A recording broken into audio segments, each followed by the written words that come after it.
Je n'ai jamais cru aux histoires de fantômes, ni aux objets maudits, ni aux légendes qu'on raconte pour effrayer les enfants.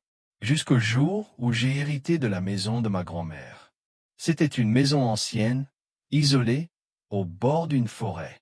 On disait qu'elle était hantée. Moi, je disais juste qu'elle était vide. Quand j'ai ouvert la porte, l'air était froid et lourd. Tout sentait la poussière et le silence. Chaque pas faisait écho, comme si la maison respirait avec moi.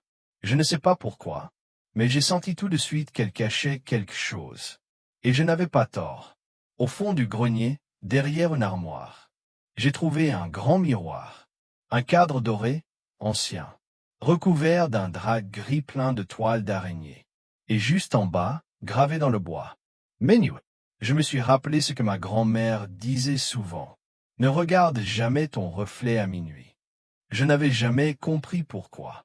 Mais cette nuit-là, j'allais le découvrir. L'horloge s'est arrêtée à 11h59. Et, sans vraiment savoir pourquoi, je suis monté au grenier. Chaque marche craquait sous mes pieds. Le vent s'était arrêté. On aurait dit que la maison m'observait. J'ai soulevé le drap, et le miroir m'a reflété. Mais pas comme d'habitude. Quelque chose n'allait pas. Mon reflet semblait lent. Desynchronize. Il bougeait une demi-seconde après moi. Et ses yeux, eux, me fixaient avec une intensité presque humaine. J'ai essayé de sourire. Et là, mon reflet a souri aussi. Mais pas le même sourire. Pas le mien. Un sourire étiré, sinistre. Je suis resté figé. Puis j'ai entendu une voix. Faible, comme un souffle dans l'air. Reste avec moi. J'ai reculé. Mais la voix a continué. Reste avec moi. Et le miroir s'est mis à vibrer. Légèrement d'abord, puis plus fort, comme s'il voulait m'avaler. Une main est apparue dans le verre. Une main noire, glaciale. Elle a effleuré ma joue. J'ai senti le froid traverser ma peau. J'ai voulu crier, mais rien ne sortait. Le miroir s'est ouvert. Le verre ondulait comme de l'eau. Et je me suis vu aspirer à l'intérieur. J'ai tout vu s'effacer. La pièce, la lumière, le monde. Et quand j'ai rouvert les yeux, j'étais de l'autre côté. Oui, j'étais dans le miroir.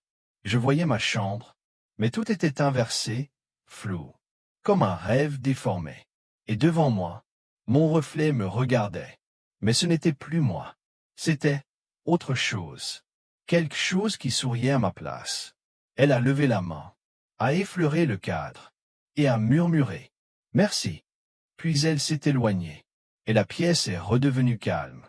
Depuis, je suis ici, derrière le verre, prisonnière d'un reflet qui n'est plus le mien. Les jours passent, ou peut-être des années. Je ne sais pas. Ici, il n'y a pas de temps, seulement le silence. Parfois, je vois des visages.